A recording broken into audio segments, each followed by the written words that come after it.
Boss Gamer, Kent, Kent, and today we are reacting to who is Cobra? Okay, we are reacting to Mr. Nightmare. He tells creepy stories. That's all I know. So let's watch this one.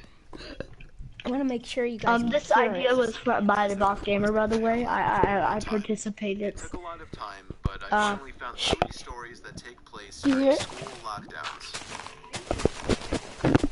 No, do you hear it? Yeah. Yes, It I was hear a it. typical boring day in calculus, only it was This is Friday, gonna have to be, like, 5 wide, because they can jump from just stop talking, just so stop talking. everyone was They need to getting hear it. antsy in their seats, I could tell. We didn't have a test that day like a lot of my friends did with their other teachers, so our teacher in the middle of class just decided to start playing games with us on Sporkle.com. He was a very laid-back teacher like that. As we were doing some brand logo quiz on Sporkle, I remember the exact moment it happened. Right after my friend answered a question, I remember the exact answer too, Adidas. The dean's voice came through the loudspeaker. He sounded panicked and frantic as he told all the teachers this was not a drill and to go into lockdown. I actually got the chills and I got goosebumps on my arms as our usually laid-back teacher too seemed panicked as he ran to turn off the lights and ushered us to the back corner of the room. We all sat in silence for about 2 minutes, and then the usual buzzing that came from a panel in the back of the room ceased, indicating that the school must have cut all the power. We all looked at each other, realizing this must be serious. A few more minutes of waiting later, we heard a man screaming at the top of his lungs coming down the hallway. 2 girls in the class actually started crying, which made all of us even more scared. As the screaming got closer to the classroom, the lunatic-sounding man started banging on the lockers while screaming, "I'll kill all of you." It was at that moment that I started to fear for my life. My teacher shushed us as we all looked at each other to see our peers' reactions. The banging then moved from the lockers to our classroom door. And that's when one of the crying girls screamed no. The banging on the door only grew worse as the man started screaming, "Open up." 2 of the girls in the class were crying out loud now. It felt like an eternity that man was pounding at the door. But eventually, he finally continued down the hallway, screaming like a mentally insane person until we could not hear him anymore. I'd say 10 minutes later, though it felt like half an hour given the situation, the dean came back on the loudspeaker explaining the situation, which was surprising for him to do. He explained that some apparently mentally unstable person entered the building and assaulted the woman sitting at the front desk, and staff wasn't sure if the man was armed or not. Now, this was before the school had cameras or could afford proper security, so the school was wide open to something like this happening. The staff had done a sweep of all the hallways and classrooms and couldn't find him, so the dean instructed the teachers to resume teaching, but to keep all the doors locked, and to not let any students leave for any reasons. The most disturbing part, however, is that one of the janitors working the night shift found the man sleeping in one of the storage closets near the back end of the school, and according to rumors that were spread by my peers, sticking out of his pocket was a .44 Magnum.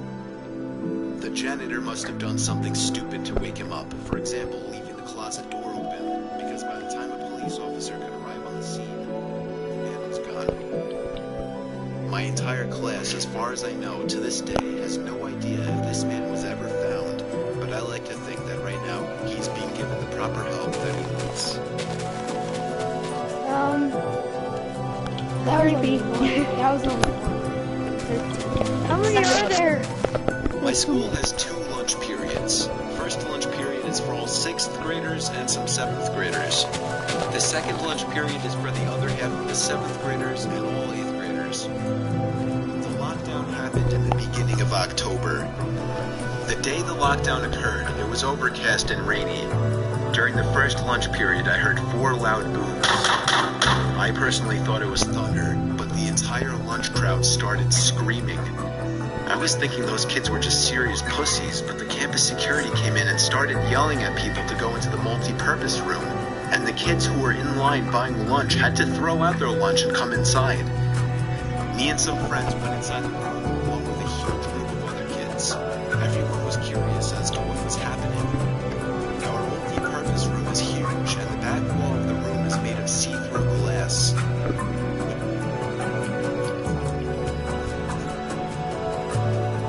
can hear it now. Oh, yeah, I pulled it away. 1 sec. Guys, can you hear it? Can you hear it right now? Can you hear it right now? No. My friend Eric was curious, Yeah. as well as the rest of us, so he asked one of the adults what was going on. When he came back, he said, "You know how right in front of TMS there's those houses?" I replied, "Yeah." "There's this mentally God, I'm disabled, changing it crazy today, man son. that barricaded himself in front of his house, and he's threatening to commit suicide and kill the cops if he's evicted. He was walking around outside of school watching kids in a weird way," Eric told us. It turned out the man was also a registered sex offender, making matters worse. We were stuck in the multi-purpose room for a whole hour, taking up 2 periods. After the whole thing was settled, we were escorted to our classrooms one by one. I later found out that the man lives next to my friend Brandy, who told me about the previous Halloween when she saw the same man at his window cutting his arm and writing in his own blood, "Don't come here or I'll kill you," on his window. Of course, being Halloween, people, including Brandy, assumed it was just for the holiday. But after this horrific incident, we knew this man was mental, and we're glad he never got near us. This is creepy. There's one more that's actually creepy. I'm 22 years old, fresh out of college, and I recently got a job at my old high school as a sort of computer intern in the school basement. The basement of the school is very messy and disorganized, but there is a small 3-person office that's actually very nice down there.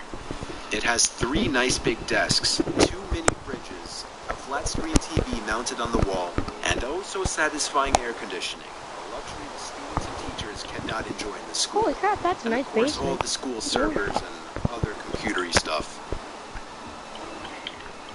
I got the job because 3 of my old computer teachers flat out adored me. I could actually consider them as real friends, not just teacher figures, so they all helped tremendously in landing me this job. It's been great, until something that Should I happened a take few him? weeks ago. Mm-hmm. My 2 co-workers that shared the office with me, Dave and Gary, weren't in the office at the time. They were upstairs working on papers or whatever. I was eating my sandwich during my lunch break when I got a phone call from one of the women in the front office telling me the school was on lockdown and that somebody, possibly armed, had entered the school. There wasn't much that I could do other than turn off the lights because, surprisingly, as nice as this little office was, it didn't have an actual door to it, just a big opening, and the door to the whole basement didn't even have a working lock. It gets creepy. For my own safety, I did turn off all the lights in the office and my computer screen.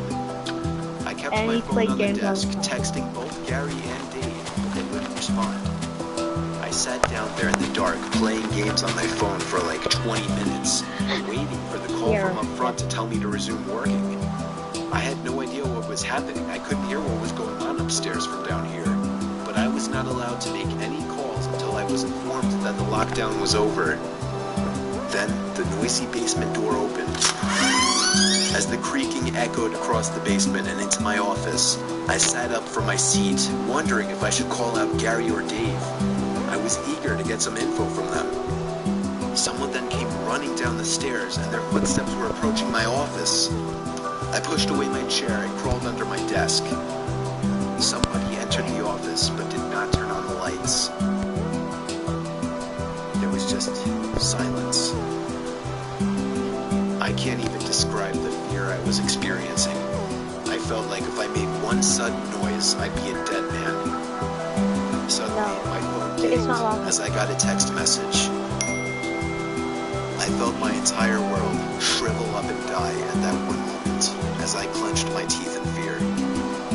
Footsteps suddenly moved closer to me until I finally dove out from under the desk in capitulation, begging whoever it was not to kill me. Just then, someone... It was some guy in a red plaid button-up jeans and a reddish-black cap. He told me, "It's okay, I'm just down here hiding with you." "What's going on up there?" I whispered to him. He kind of ignored my question and asked me if there's an exit down here. I told him, "Yeah, around that way." Before he could do anything else, I asked him, "Who are you?" There was a brief moment of silence. Before he started explaining, he was coming in to pick up his son when a teacher told him to hide. After his explanation, I checked my phone and saw the text I received was from Dave. It said, "Dude, this is fucking crazy. Some guy with a gun shot Mr. Buckley. He's wearing a red shirt and hat. Whatever you do, don't come upstairs." I was about to reread that text out loud to the man until I realized. I looked up and felt my stomach sink.